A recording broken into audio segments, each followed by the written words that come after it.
अध्याय 3 व्यावसायिक वातावरण के में हम व्यावसायिक विशेषताएं, व्यवसायों का अर्थ, अवधारणाएं, परिभाषाएं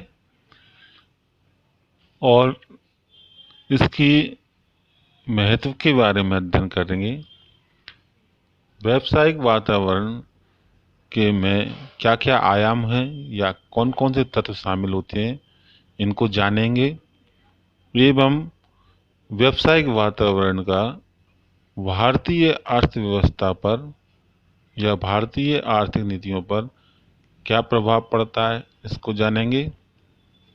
आइए जानते हैं सबसे पहले हम व्यावसायिक वातावरण का अर्थ।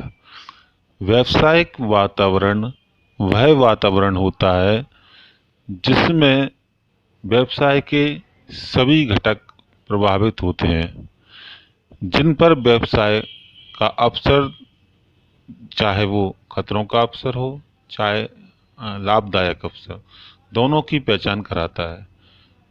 जो भी घटक व्यवसाय को प्रभावित करते हैं वे व्यावसायिक वातावरण के अंदर शामिल होते हैं।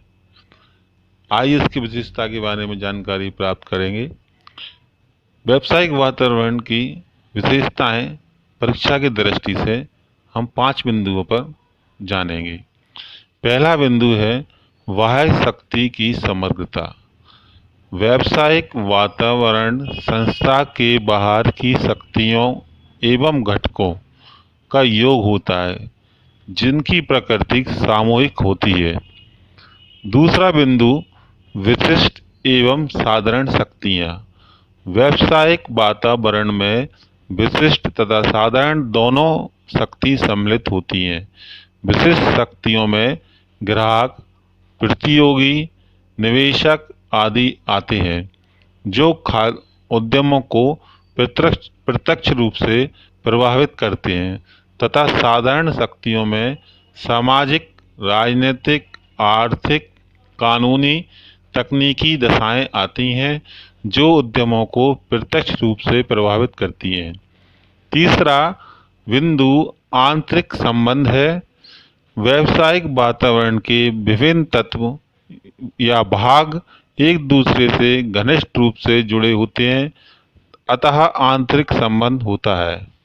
उदाहरण के रूप में देखें, स्वास्थ्य के प्रति जागरूकता बढ़ने से स्वास्थ्यवर्धक भोजन एवं उत्पादकों जैसे वसा रहित खाद्य पदार्थ, शुगर फ्री आदि की मांग बढ़ रही है। चौथा बिंदु गतिशीलता है। व्यवसाय गतिशील होता है जो तकनीकी विकास, उपभोक्ताओं की रुचि तथा फैशन के अनुसार बदलता रहता है। पांचवा अनिश्चितता। व्यावसायिक पर्यावरण अनिश्चित होता है क्योंकि भविष्य में होने वाले पर्यावरण परिवर्तनों तथा उनके प्रभावों का पूर्वानुमान लगाना संभव नहीं होता। व्यवसाय की विशेषता जान लेने के पश्चात अब हम इसके महत्व के बारे में जानते हैं। महत्व का भी अध्ययन हम निम्न 5 बिंदुओं के आधार पर करेंगे। पहला बिंदु अवसरों की पहचान तथा पहल के लाभ। व्यावसायिक पर्यावरण के सही अध्ययन से एक उद्यम उपलब्ध लाभकारी अवसरों की पहचान कर सकता है तथा अपने प्रतियोगियों से पहले अवसरों से लाभ उठा सकता है। दूसरा महत्व का बिंदु खतरों की पहचान। खतरों की पहचान में हम अध्ययन करेंगे व्यावसायिक पर्यावरण की सही जानकारी एक उद्यम को उन खतरों की पहचान में सहायता करता है जो इसके परिचालन में बाधक होते हैं। संसाधनों का प्रयोग। व्यावसायिक पर्यावरण द्वारा उद्यम का विभिन्न संसाधनों जैसे पूंजी है, मशीन है, कच्चा माल आदि उपलब्ध कराए जाते हैं।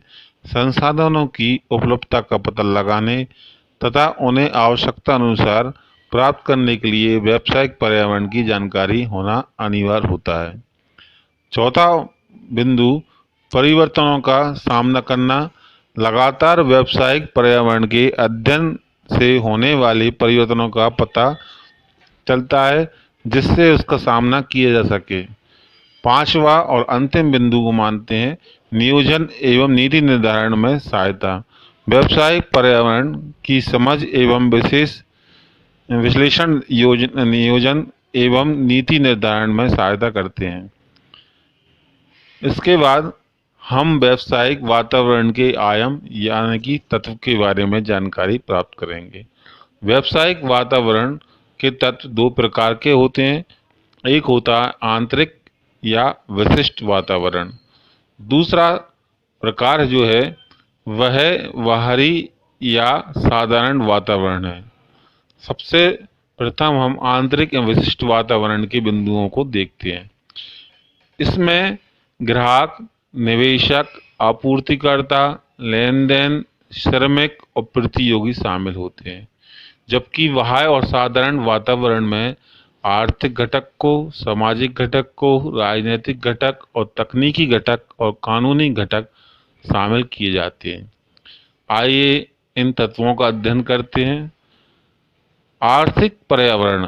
आर्थिक वातावरण का व्यवसाय पर प्रत्यक्ष आर्थिक प्रभाव होता है। ब्याज की दर, मौद्रिक नीतियां, मूल्य वृद्धि दर, लोगों की आय में परिवर्तन आदि कुछ आर्थिक तत्व हैं जो व्यावसायिक उद्यमों को प्रभावित कर सकते हैं। आर्थिक वातावरण जहां अवसर प्रदान कराता है, वहीं उसके द्वारा अनेक बाधाएं भी खड़ी की जा सकती हैं। दूसरा वातावरण सामाजिक वातावरण है। सामाजिक पर्यावरण में सामाजिक शक्तियाँ जैसे रीति रिवाज, मूल्य, सामाजिक बदलाव, जीवन शैली आदि सम्मिलित होते हैं। सामाजिक पर्यावरण में होने वाले बदलाव व्यवसाय को शीघ्र प्रभावित करते हैं। इसके कारण जहां व्यवसाय को विभिन्न अवसर मिलते हैं, वहीं खतरे भी होते हैं। उदाहरण के लिए आज लोगों को द्वारा अपने स्वास्थ्य पर अधिक ध्यान दिया जा रहा है, जिसके कारण कुछ वस्तुएं जैसे डाइट, पेय पदार्थ, मिनरल वाटर आदि की मांग बढ़ गई, परंतु कुछ अन्य वस्तुएं जैसे तंबाकू या वसा युक्त भोजन की मांग कम हो गई। तीसरा तत्व है प्रौद्योगिकी तकनीकी पर्यावरण। तकनीकी पर्यावरण द्वारा उत्पादन की नई नीति एवं पद्धतियां उपलब्ध कराई जाती हैं। व्यवसाय को उद्योगों में होने वाले तकनीकी परिवर्तन पर गहरी दृष्टि रखनी चाहिए, क्योंकि ये परिवर्तन प्रतियोगियों का सामना करने तथा उत्पाद की गुणवत्ता सुधारने के लिए अनिवार्य होते हैं। चौथा राजनीति या राजनीतिक पर्यावरण को लेते हैं। राजनीतिक स्थिति में बदलाव के कारण भी व्यावसायिक संस्थाएं प्रभावित होती हैं। राजनीतिक स्थिरता व्यावसायिकों में आत्मविश्वास पैदा करती है, जबकि राजनीतिक अशांति एवं खराब कानून व्यवस्था व्यावसायिक क्रियाओं में अनिश्चितता ला सकती है।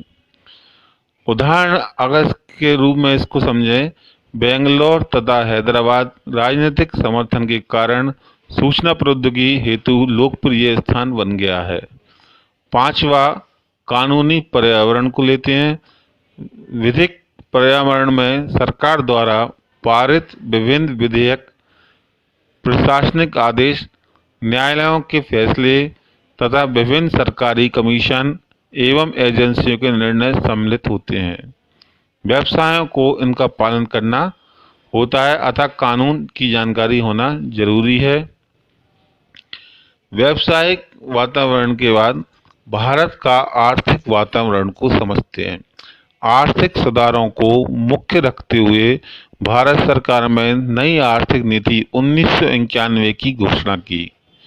इसका उद्देश्य था कि भारत आर्थिक संकट में उभर कर शीघ्र आर्थिक वृद्धि की ओर बढ़े। नई औद्योगिक नीति का मुख्य उद्देश्य लाइसेंस प्रणाली के बंधन से उद्योगों को मुक्त कराना, यानी कि उदारीकरण की नीति, सार्वजनिक क्षेत्र की भूमिका को कम करना, निजीकरण तथा भारत के औद्योगिक विकास में विदेशी निजी क्षेत्र की भागीदारी को प्रोत्साहन देना वैश्वीकरण था। उदारीकरण को समझते हैं। इसका आशय भारतीय व्यवसाय एवं उद्योगों को अनावश्यक नियंत्रण एवं प्रतिबंधों से मुक्त करने से है। इसका मुख्य उद्देश्य कुछ उद्योगों को छोड़कर अधिकांश में लाइसेंस की आवश्यकता को समाप्त करना था। वस्तु एवं सेवाओं के स्थानांतरण में प्रतिबंधों को हटा लेना था। मूल्य निर्धारण की स्वतंत्रता देना, आयात निर्यात प्रक्रियाओं को सरल, बेहतर उपयोग और सुनिश्चित कर लेना था। निजीकरण की नीति को समझना भी जरूरी है। इसका आशय है राष्ट्र निर्माण में निजी क्षेत्र की भूमिका में बढ़ोतरी करना तथा सार्वजनिक क्षेत्र की भूमिका को कम करने से है। औद्योगिक एवं वित्तीय बोर्ड की स्थापना की गई ताकि हानि पर चलने वाले सार्वजनिक क्षेत्र की बीमा इकाइयों का जीर्णोद्धार यानी कि मरम्मत की जा सके तथा इन सबका उद्देश्य कार्य क्षमता बढ़ाना, बजट घाटा कम करना, संसाधनों का बेहतर उपयोग सुनिश्चित करना था। तीसरा बिंदु वैश्वीकरण। इसका अर्थ है विश्व की विभिन्न अर्थव्यवस्थाओं का एकजुट हो जाना, जिससे एक सम्मिलित वैश्विक अर्थव्यवस्था का उदय हो सके। यह विश्व की अर्थव्यवस्था में अधिक एकीकरण तथा आर्थिक आत्मनिर्भरता की एक प्रक्रिया है, जिसके माध्यम से विभिन्न देशों में पारस्परिक लेन देन में वृद्धि होगी। इसके परिणाम स्वरूप निर्यात शुल्क हट गया, आयात शुल्क कम हो गया, पूंजीगत आयातों में उदारीकरण माना गया। व्यवसाय एवं उद्योग पर सरकारी नीति में परिवर्तन का प्रभाव को जानते हैं। प्रतियोगिता में वृद्धि। लाइसेंस में छूट के कारण तथा भारतीय बाजार में विदेशी फर्मों के प्रवेश के कारण भारतीय फर्मों के लिए प्रतियोगिता में वृद्धि हुई है। दूसरा प्रभाव अधिक मांग करने वाले ग्राहक। आज का ग्राहक जागरूक है तथा वह बाजार की अधिक से अधिक जानकारी रखता है, जिसके कारण बाजार क्रेता अभिमुखी बन गए हैं। ग्राहकों को आज गुणवत्ता वाली वस्तु एवं सेवाएं उपलब्ध कराई जाती हैं तथा उन्हें चयन के अवसर भी अधिक प्राप्त होते हैं। तीसरा प्रभाव है तकनीकी पर्यावरण में तेजी से परिवर्तन। तकनीकी विकास के कारण उत्पादन प्रक्रिया में तेजी से सुधार हो रहा है, जिसके कारण कम से कम लागत पर अधिक से अधिक उत्पादन हो पा रहा है। परंतु तकनीकी बदलाव के कारण छोटी फर्मों के सामने अनेक कठिनाइयां या चुनौती आ रही हैं।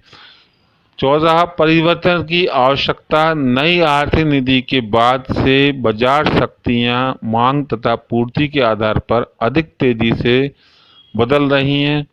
व्यावसायिक वातावरण के विभिन्न घटकों में तेजी से हो रहे परिवर्तन के कारण फर्मों को भी अपने परिचालन में निरंतर बदलाव या संशोधन करना पड़ रहा है।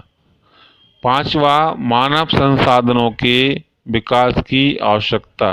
आज के बदलते परिवेश में उच्च क्षमतावान तथा अधिक प्रतिबद्ध लोगों की मांग बढ़ रही है, अतः मानव संसाधनों के विकास की आवश्यकता हो गई है, जिससे इसका कार्यक्षमता एवं उत्पादकता में वृद्धि होती है। इसके बाद बाजार अभिविन्यास। पहले बाजार में बिक्री अवधारणा प्रचलित थी, परंतु आज विपणन अवधारणाओं का बोलबाला है। आज उत्पादक द्वारा बाजार शोध के आयाम से ग्राहकों के आवश्यकता का पहले पता लगाया जाता है तथा फिर उन आवश्यकताओं के आधार पर उत्पादन किया जाता है। विपणन, शोध, शैक्षिक विज्ञापन, विक्रय के बाद सेवाएं आदि अधिक महत्वपूर्ण हो गए हैं। आशा करते हैं इस पाठ में आपके सभी बिंदु स्पष्ट हो चुके होंगे। धन्यवाद।